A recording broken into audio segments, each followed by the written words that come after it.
నమస్తే, welcome to వైద్యం ఆరోగ్యం.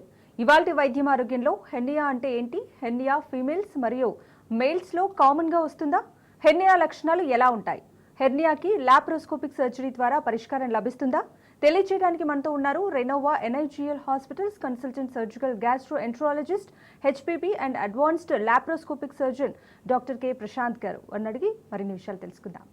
Hello sir, welcome to our studio. Hello. So hernia అంటే ఏంటి సార్? బేసికల్లీ కడుపు లోపల పేగులు, ఇతరత్ర అవయవాలు, కడుపు యొక్క కొవ్వు ఏవైతే ఉంటాయో వాటికి ప్రొటెక్షన్గా కడుపు యొక్క కండరాలు ఉంటాయి అన్నమాట.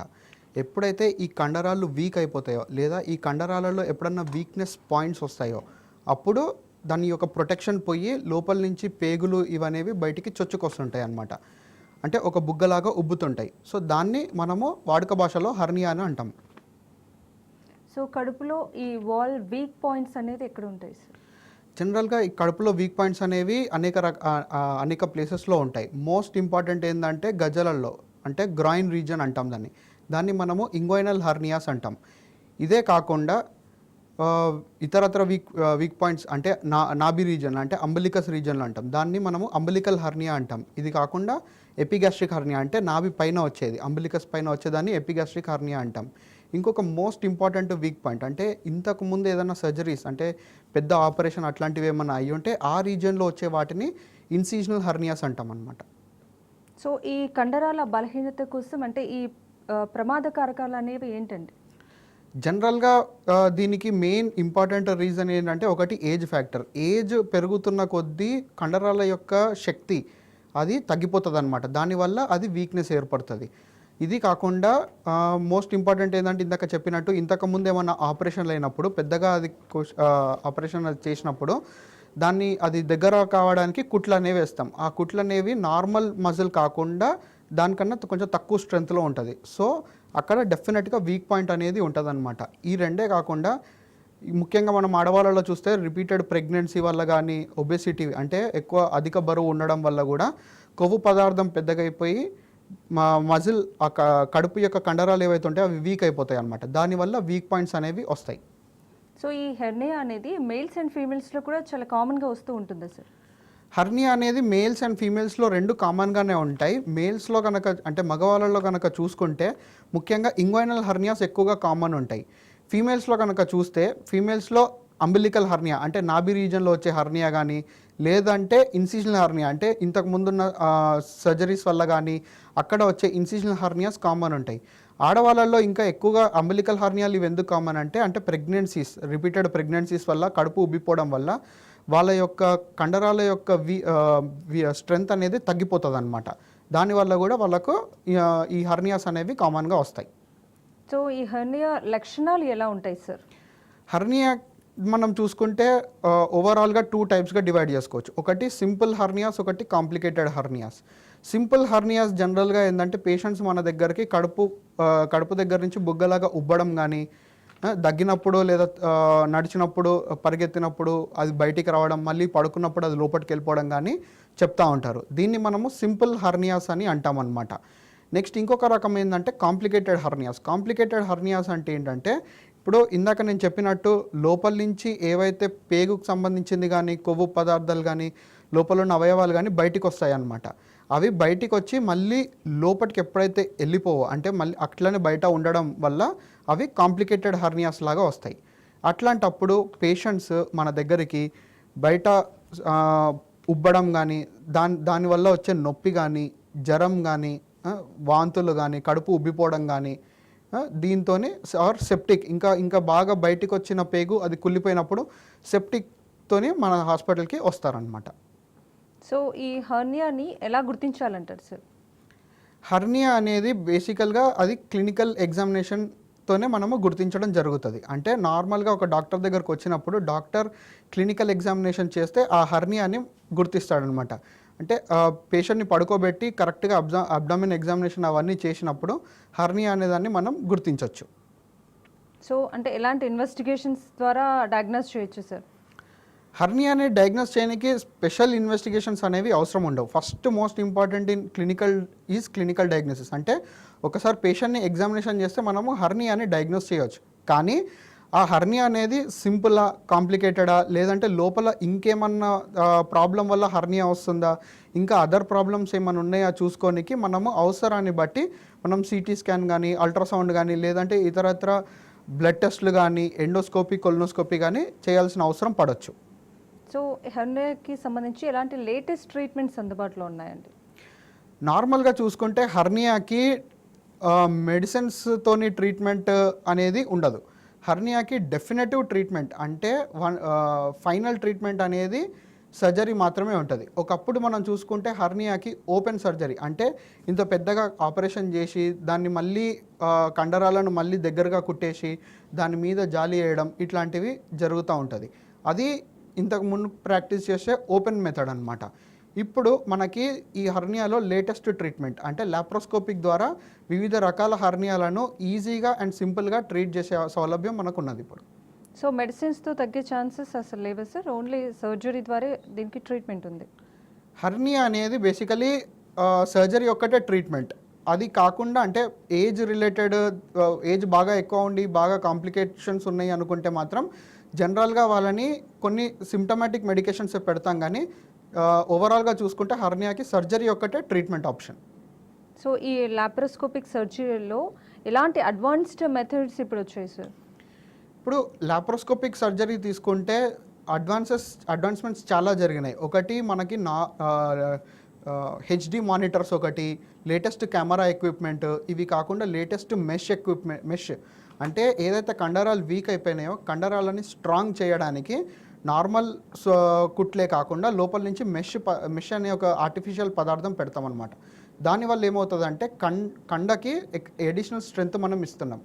సో ఈ మెష్లో మనకు డిఫరెంట్ లేటెస్ట్ వెరైటీస్ రావడం వల్ల మనం ఎంత కష్టమైన హర్నియాని కూడా సులభంగా లాప్రోస్కోపిక్ ద్వారా ఇప్పుడు మనం చేస్తున్నాం. అది సో సింపుల్ హర్నియాకి అంటే కాంప్లికేటెడ్ హర్నియాకి ఉన్న డిఫరెన్స్ ఏంటి సార్? ఇప్పుడు సింపుల్ హర్నియా అంటే ఏంటంటే ఇప్పుడు లోపల నుంచి ఏదైతే వీక్ పాయింట్ ఉందో అందులో నుంచి లోపల ఉన్న పేగు అవన్నీ కూడా బయటకు వచ్చి మళ్ళీ పడుకున్నప్పుడు కానీ లేదా మనం ఇట్లా చేతితో ఒత్తుకున్నప్పుడు కానీ దానంతట అది లోపలికి వెళ్ళిపోవడం అనమాట. ఇది సింపుల్ హర్నియా. అంటే దీనివల్ల మేజర్ ఎమర్జెన్సీ ఆర్ ఇమ్మీడియట్గా సర్జరీ చేయాల్సిన అవసరం అనేది పడదు. ఇప్పుడు కాంప్లికేటెడ్ హర్నియా అంటే బయటికి వచ్చిన పేగు మళ్ళీ లోపలికి వెళ్ళకపోవడం, దానివల్ల ఏమవుతుందంటే దాని యొక్క బ్లడ్ సర్క్యులేషన్ అనేది ఆగిపోతుంది అనమాట. ఆగిపోయి ఆ పేగు పార్ట్ కుళ్ళిపోతుంది. అది కుళ్ళిపోయి సెప్టిక్ అయిపోతుంది. సో అట్లాంటి స్టేజ్లో కనుక పేషెంట్ హాస్పిటల్కి వస్తే మనం ఇంకా కంపల్సరీగా దాన్ని ఓపెన్ ఆపరేషన్ చేయాల్సి వస్తుంది. అది ఎమర్జెన్సీ సిచ్యువేషన్లో చేయాల్సి వస్తుంది అనమాట. సో బేసిక్ డిఫరెన్స్ ఏంటంటే సింపుల్ హర్నియా అంటే ఎలెక్టివ్ సర్జరీ అంటే నార్మల్ ప్రొసీజర్లో చేసుకొని అది లాప్రోస్కోపిక్ ద్వారా అడ్వాన్స్ మెథడ్లో మనం మెష్ అవి వేసుకోవచ్చు. ఒక్కసారి కాంప్లికేటెడ్ హర్నియా స్టేజ్లో కనుక వస్తే మాత్రం దాన్ని కంపల్సరీ ఎమర్జెన్సీ ఆపరేషన్ చేయాల్సి వస్తుంది. ప్లస్ దానికి కంపల్సరీ ఓపెన్ ఆపరేషన్ చేసి మళ్ళీ దానికి మెష్ వేయడం అది కూడా కుదరదు, ఎందుకంటే ఆల్రెడీ అది మొత్తం ఇన్ఫెక్టెడ్ ఏరియా ఉంటుంది కాబట్టి. కాలర్ ఉన్నారు సార్, వెంకటేశ్వరరావు గారు ఒంగోలు నుంచి కాల్ చేస్తున్నారు. నమస్తే అండి. హలో సార్, చెప్పండి. Umbilical hernia sir plus cystogram fistula operation చేశారండి. ఓకే అండి. ఈ రెండు కూడా లేజర్ ద్వారా చేస్తామంటున్నారు. ఓకే, అట్లా అవకాశం ఉండదా సార్? అట్లా అంటే జనరల్గా ఏంటంటే ఇప్పుడు ఫిస్టులా అనేది ఇన్ఫెక్టెడ్ ఏరియాలో చేసేది. సో ఇన్ఫెక్టెడ్ ఏరియా సర్జరీ చేసినప్పుడు అదే టైంలో హర్నియా ఆపరేషన్ అనేది చెయ్యరండి. ఎందుకంటే హర్నియాలో మనము మెష్ అనే ఎక్స్ట్రా లేయర్ పెడతాం కాబట్టి ఆ మెష్ అనేది ఇన్ఫెక్ట్ కావద్దనమాట. ఆ ఫిస్టుల ఆపరేషన్ కూడా చేసినట్టయితే ఏమవుతుందంటే ఇన్ఫెక్షన్ అనేది స్ప్రెడ్ అయ్యి ఆ మెష్కి కూడా స్ప్రెడ్ అవుతుంది. సో జనరల్గా ఏంటంటే ఇన్ఫెక్టెడ్ ఆపరేషన్ చేసేటప్పుడు హర్నియా రిపేర్ అనేది మనము సెకండ్ సెట్టింగ్లో అంటే నెక్స్ట్ టైం సర్జరీ పెట్టుకొని చేస్తామన్నమాట. కాలర్ ఉన్నారు సార్, శ్రీనివాస్ గారు సిద్దిపేట నుంచి కాల్ చేస్తున్నారు. నమస్తే అండి. హలో హలో, మాట్లాడండి. డాక్టర్ గారు ఉన్నారు, మీ సమస్య ఏంటో చెప్పండి. సార్ ఇప్పుడు కొంచెం నాకు రైట్ సైడ్ హెర్నియా ఉంది సార్. ఓకే అండి. అది 5-6 years అవుతుంది. ఓకే, అది లాప్రోస్కోపీ ద్వారా కావచ్చా? డెఫినెట్గా లాప్రోస్కోపిక్ ద్వారా అయిపోతుందండి. కానీ దానికన్నా ముందు మీరు ఒకసారి హాస్పిటల్కి వచ్చి చూయించుకోగలిగితే క్లినికల్గా మిమ్మల్ని ఒకసారి ఎగ్జామినేషన్ చేసినాక ఏదైనా నెససరీ టెస్ట్లు ఏమన్నా ఉంటే అవి చేసుకొని దాని తర్వాత మనము లాప్రోస్కోపిక్ ఆపరేషన్ ద్వారా సేఫ్గా ప్రొసీడ్ కావచ్చు. సో హర్నియా అనేది ఏజ్ గ్రూప్స్లో ఎక్కువగా వస్తూ ఉంటుందండి. హర్నియాకి జనరల్గా ఏజ్ ఎక్కువ అయ్యే కొద్దీ హర్నియా అనేది కామన్గా ఉంటుందండి. పిల్లల్లో వచ్చేదాన్ని పీడియాట్రిక్ హర్నియా అంటారు, అది కూడా క్వైట్ కామనే. దానికి సపరేట్ సర్జరీ ఉంటుందన్నమాట. ఏజ్ పెరిగే కొద్దీ హర్నియా అనేది ఇన్సిడెన్స్ పెరుగుతూ ఉంటుందన్నమాట. కాలర్ ఉన్నారు సార్, శివశంకర్ గారు భువనగిరి నుంచి కాల్ చేస్తున్నారు. నమస్తే అండి. నమస్తే మేడం. మాట్లాడండి, డాక్టర్ గారు ఉన్నారు, మీ సమస్య ఏంటో చెప్పండి. సార్ నమస్కారం సార్. నమస్తే అండి. చెప్పండి, మీ ప్రాబ్లం చెప్పండి శివశంకర్ గారు. ఏం లేదు సార్, నా ప్రాబ్లం ఏంటంటే ఈ కడుపులో కొంచెం పేగులు ఉంటాయి కదా సార్, ఇట్లా మొత్తం మెత్తగా ఉన్నట్టు, లేచినప్పుడు మొత్తం ఇట్లా దెబ్బ దగ్గరికి అయినట్టు, ఈ సైడ్ లో రిప్ పెయిన్స్ టూ సైడ్ మండుతుంది సార్, టూ సైడ్ పెయిన్ అవుతుంది నాకు అప్పుడు. ఓకే. Two side ribs. రెండోది ఏంటంటే ఈ కడుపులో పేగులు అనేది మొత్తం ఒక లేచినప్పుడు ఏమవుతుందంటే మొత్తం ఒక దగ్గరికి అయిపోతున్నాయి, బాడీ కూడా చాలా వీక్ అయిపోయింది సార్ అది. ఓకే అండి. ఇది నేను ఆల్రెడీ ఎండోస్కోప్ అవన్నీ చెక్ చేయించాను, అన్ని నార్మల్ గానే నేను చెప్పారు సార్. ఓకే అండి. మరి అది ఎలా అవుతుందో దానికి నాకు ఇప్పుడు ఆల్రెడీ నేను వెయిట్ లాస్ కూడా చాలా అయిపోయింది సార్ నాకు. ఓకే అండి. ఇప్పుడు అది ఈ ఈ మధ్యన అయితే బాడీ లాస్ అయిన ఒకటి పెయిన్స్ అనేది పేగులు అనేది మొత్తం ఇట్లా ఒక దగ్గరికి అయిపోతున్నాయి సార్, ఇట్లా మొత్తం వేసినప్పుడు ఓకే. ఒకసారి ఇక సైడ్ లో రిప్స్ అనేది బాగా పెయిన్ అవుతుంది. ఎర్నీ అన్నా లేకపోతే ఇంకా వేరే ప్రాబ్లమ్ ఏదో నాకు తెలియట్లేదు సార్. ఇది ఓకే అండి. మీరు ఏమైనా చెప్తారని ఫోన్ చేశాను సార్. అదే అండి, మీకు అంటే మల్టిపుల్ ప్రాబ్లమ్స్ ఉన్నాయి. ఒకసారి కనుక మీరు హాస్పిటల్కి రాగలిగితే ఒకసారి క్లినికల్ ఎగ్జామినేషన్, అంటే మిమ్మల్ని చూసి ఒకసారి మీ పొట్ట పరీక్ష ఇవన్నీ చేసి మీ పాత రిపోర్ట్స్ కూడా అన్నీ ఒకసారి చూసుకొని, అవసరాన్ని బట్టి కొత్త స్కాన్ కానీ ఇంకేదన్నా బ్లడ్ టెస్ట్ కానీ ఉంటే చేసుకొని చూసి ఏం ప్రాబ్లం ఉందో కరెక్ట్గా చెప్పడం కుదురుతుందండి. దాని ప్రకారం మనము ట్రీట్మెంట్ అనేది చేయొచ్చు. సో హర్నియాకి సంబంధించి ఓపెన్ సర్జరీ బెటర్ అంటారా సార్, లేదా లాప్రోస్కోపిక్ సర్జరీ అనేది బెటర్ అంటారా? ఒకప్పుడు మనకి అంటే అడ్వాన్స్డ్ ఈ లాప్రోస్కోపిక్లో అడ్వాన్స్మెంట్స్ ఇవన్నీ రాకన్నా ముందు ట్రెడిషనల్గా చూసుకుంటే open surgery was the best treatment. అంటే ఓపెన్ సర్జరీ ఏంటంటే మళ్ళీ పైనుంచి కింది వరకు కోసి మొత్తం కండరాలను మళ్ళీ దగ్గరికి చేసుకొని దాన్ని కుట్టేసి మళ్ళీ దాని మీద మెష్ అనేది వేయడం ఇదంతా జరుగుతుండే. ఇప్పుడు అంటే అడ్వాన్స్మెంట్స్, మెడికల్ అడ్వాన్స్మెంట్స్, ఎక్విప్మెంట్లో అడ్వాన్స్మెంట్స్ ఇవన్నీ రావడం వల్ల ఏమవుతుందంటే ఇంత పెద్ద ఆపరేషన్ కన్నా జస్ట్ ఒక 3-4 హోల్స్తోని కంప్లీట్గా అంటే లోపల ఏదైతే కండరాలకు మధ్యలో గ్యాప్ వస్తుందో ఆ గ్యాప్ని మనం పూర్తి చేయవచ్చు. ప్లస్ అదే కాకుండా మెష్ అనేది కూడా పెట్టడం కుదురుతుంది. ఇదంతా జస్ట్ 3-4 హోల్స్తో అయిపోతుంది సర్జరీ. ఓకే. సో ఈ అడ్వాన్స్డ్ లాప్రోస్కోపిక్ మెథడ్స్ అన్నారు కదా సార్, ఒకసారి దానికి సంబంధించి డీటెయిల్గా చెప్తారు. అడ్వాన్స్ లాప్రోస్కోపిక్ ఎక్విప్మెంట్ అంటే ఇప్పుడు హై డెఫినిషన్ కెమెరా అంటారు, 4K విజన్ కెమెరా అంటారు. ఓకేనా. ఇది కాకుండా మనకు నార్మల్ మెష్లో అడ్వాన్స్మెంట్స్, మెష్ని ఫిక్స్ చేయడానికి ట్యాకర్స్, ఫిక్సేషన్ డివైసెస్ ఇవన్నీ ఉంటాయి అన్నమాట. సో వీటిలలో చాలా అడ్వాన్స్మెంట్స్ ఉన్నాయి. ఇప్పుడు మనకి బంజారాహిల్స్లో national institute of gastroenterology and liver డిజీస్లో లేటెస్ట్ లాప్రోస్కోపిక్ ఎక్విప్మెంట్ అనేది ఉన్నది. అంటే 4K సిస్టమ్ ఇవన్నీ ఉన్నాయన్నమాట. సో దీనివల్ల ఏంటంటే డైలీ ఆల్మోస్ట్ ఈ హర్నియా సర్జరీస్ అనేవి ఆల్మోస్ట్ రొటీన్గా జరుగుతూ ఉంటాయి. కాలర్ ఉన్నారు సార్, సరళ మంచిర్యాల నుంచి కాల్ చేస్తున్నారు. నమస్తే అండి. హలో చెప్పండి. మా ఆయనకి పొట్టి కడుపు పైన ఇక్కడ బొడ్డు పైన వచ్చింది సార్ హెర్నియా. ఓకే. కడుపు నొస్తుంది అంటాడు, హాస్పిటల్కి వెళ్తే హెర్నియా అన్నారు. ఓకే అమ్మా. అయితే దానికి కంపల్సరీ సర్జరీ అవసరమా సార్? అదే అమ్మా, మీకు ఇందాక చెప్పినట్టు హర్నియాకి మెడిసిన్స్ అనేవి ట్రీట్మెంట్ అయితే లేదమ్మా. కంపల్సరీ దానికి హర్నియాకి సర్జరీ చేస్తేనే ఫైనల్ ట్రీట్మెంట్ అనేది ఉంటుంది, డెఫినెటివ్ ట్రీట్మెంట్. సో ఈ హర్నియాకి సర్జరీ కంపల్సరీ అంటున్నారు కాబట్టి ఆఫ్టర్ సర్జరీ ఎన్ని డేస్ ఉండాల్సి వస్తుంది సార్ పేషెంట్ హాస్పిటల్లో? ఇప్పుడు మనం ఓపెన్ సర్జరీ చేసినట్టయితే కంపల్సరీ పేషెంట్ ఒక 4 to 5 days మినిమం హాస్పిటల్లో ఉండాల్సిన అవసరం ఉంటుంది. ఎందుకంటే ఆ కుట్లు అనేవి మాన్క రావాలా, ఇవన్నీ ఉంటాయి అన్నమాట. ప్లస్ మేజర్ సర్జరీ కాబట్టి పేషెంట్ అనస్థీషియా నుంచి రికవర్ కావడం, మేజర్ సర్జరీ నుంచి రికవర్ కావడానికి టైం పడుతుంది. అదే మనం లాప్రోస్కోపిక్ ద్వారా ఆపరేషన్ చేసినట్టయితే మాత్రం మ్యాక్సిమం 1 to 2 daysలో పేషెంట్ని మనం డిశ్చార్జ్ చేయొచ్చు. సో ఆఫ్టర్ ట్రీట్మెంట్ పేషెంట్ తీసుకోవాల్సిన జాగ్రత్తలు ఏంటి సార్? ఏ హర్నియా సర్జరీ అయిన తర్వాత అయినా కూడా పేషెంట్ ముఖ్యంగా 2-3 ముఖ్యమైన విషయాలు గమనించాలి. ఒకటి, ఒక 2 to 3 months వరకు heavy objects or heavy weights అనేవి లిఫ్ట్ చేయొద్దు. అంటే అధిక బరువు ఉన్న వస్తువులు అట్లాంటివి లిఫ్ట్ చేయొద్దు. ఇంకొకటి రన్నింగ్ ఆర్ హెవీ ఎక్సర్సైజెస్ అనేది ఒక 2 months వరకు అవాయిడ్ చేయడం బెటర్. ఎందుకంటే లోపల కండరాలకు కానీ కుట్లేయడం కానీ ఆ మెష్ ఏదైతే ఉందో అది కంప్లీట్గా అతుక్కోనికి కంపల్సరీగా ఒక 1 to 2 months అయితే మినిమం టైం పడుతుంది. సో ఈ ఎవ్రీ హర్నియా పేషెంట్కి అంటే ప్రతి హర్నియా పేషెంట్కి ఒక 2 to 3 months హెవీ ఎక్సర్సైజెస్ అనేవి అవాయిడ్ చేయమని చెప్తాం. కాలర్ ఉన్నారు సార్, శ్రీనివాస్ గారు హైదరాబాద్ నుంచి కాల్ చేస్తున్నారు. నమస్తే అండి. హలో నమస్తే మేడం. మాట్లాడండి, డాక్టర్ గారు ఉన్నారు, మీ సమస్య ఏంటో చెప్పండి. హలో సార్, నమస్తే సార్. నమస్తే అండి. ఒక చిన్న డౌట్ సార్. ఇప్పుడు మా మిస్సెస్ కి ఫ్రాంకరైసిస్ లో స్టోన్స్ ఉన్నాయి సార్. ఓకే. ఫ్రాంకరైసిస్ లో 2 ఆబ్జెక్ట్స్ ఉన్నాయని చెప్పేసి యశోద హాస్పిటల్ మేము స్కానింగ్ చేస్తే చెప్పారు సార్. ఓకే అండి. వాటికి మేము ప్రస్తుతానికి క్రియాటిన్ 25,000 టాబ్లెట్స్ పెడుతున్నాము. ఓకే అండి. ఇది అయితే మీరు గ్యాస్ట్రోఎంట్రాలజిస్ట్ కదా, మీరు లోపల ఇంకోసారి థరోగా చేసి ఇంకా అవి ఉన్నాయా లేకపోతే కరిగిపోయా ఏమైనా చెక్ చేయగలరా సార్? అదేనండి, ఇప్పుడు మీరు చెప్పిన దాని ప్రకారం చూస్తే అది క్రానిక్ ప్యాంక్రటైటిస్ లాగా ఉంది. సో ఒక్కసారి మీరు పేషెంట్ని కనుక తీసుకొస్తే ఒకసారి పేషెంట్ని త్వరగా ఎగ్జామినేషన్ చేయొచ్చు. అది కాకుండా ఏదైనా సిటీ స్కాన్ ఏదైనా అవసరం పడితే అది చేసి చూద్దాము. చూసి దాని ప్రకారం అది మెడికల్ ట్రీట్మెంట్ ఏమైనా అవుతుందా లేదంటే దానికి ఏమైనా ఆపరేషన్ అవసరం పడుతుందా అనేది చూసి చెప్పడానికి వీలుంటుంది.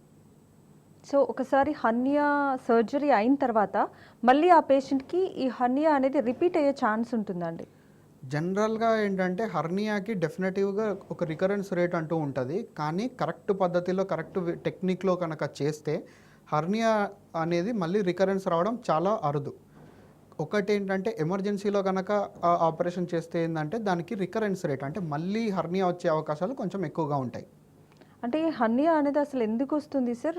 ఇప్పుడు సర్జరీ తర్వాత రిపీట్ అయ్యే ఛాన్సెస్ కొంతమేర ఉన్నాయి అంటున్నారు కాబట్టి రాకుండా ఉండడానికి పేషెంట్ తీసుకోవాల్సిన జాగ్రత్తలు ఏంటి సార్? ఇందాక చెప్పినట్టు ఇప్పుడు హర్నియా ఎందుకు వస్తుంది అంటే కొన్ని స్పెసిఫిక్ రిస్క్ ఫ్యాక్టర్స్ ఉంటాయి అన్నమాట. అంటే ఒబేసిటీ అంటే అధిక బరువు ఉండడం, లేదంటే రిపీటెడ్ అబ్డామినల్ వాల్ అంటే కండరాలు మొత్తం వీక్గా ఉండడం, లేదంటే ఇంతకుముందు ఒక 2-3 ఆపరేషన్లు కావడం, మళ్ళీ ఆపరేషన్ కావడం, ఇట్లాంటివి రిస్క్ ఫ్యాక్టర్స్ అనమాట. ఇవి రిస్క్ ఫ్యాక్టర్స్ ఎక్కువగా ఉన్నా లేదు అంటే ఆపరేషన్ తర్వాత అధిక బరువులు ఎత్తడం కానీ లేదంటే తగిన జాగ్రత్తలు తీసుకోకపోవడం ఉంటే అప్పుడు హర్నియా అనేది మళ్ళీ వచ్చే అవకాశం ఉంటుంది. టెక్నికల్గా కరెక్ట్ వేలో చేస్తే కనుక హర్నియా రికరెన్స్ అనేది చాలా అరుదు. సో సర్జరీ అయిన పేషెంట్స్ ఫుడ్ విషయంలో తీసుకోవాల్సిన జాగ్రత్తలు ఏంటి సార్? హర్నియాకి సంబంధించి ఫుడ్ విషయంలో పెద్దగా మేజర్ చేంజెస్ ఏముండవండి. ఒక్కసారి హాస్పిటల్ నుంచి డిశ్చార్జ్ అయిపోయినాక అంటే 1 to 2 days లాప్రోస్కోపీ సర్జరీ ద్వారా 1 to 2 days తర్వాత మనం డిశ్చార్జ్ చేస్తాము. దాని తర్వాత వాళ్ళు నార్మల్ డైట్ అనేది తీసుకోవచ్చు. అంటే రెగ్యులర్గా వాళ్ళు ఏదైతే డైట్ తీసుకుంటుండేనో అది నార్మల్ డైట్ మళ్ళీ వాళ్ళు తీసుకోవచ్చు.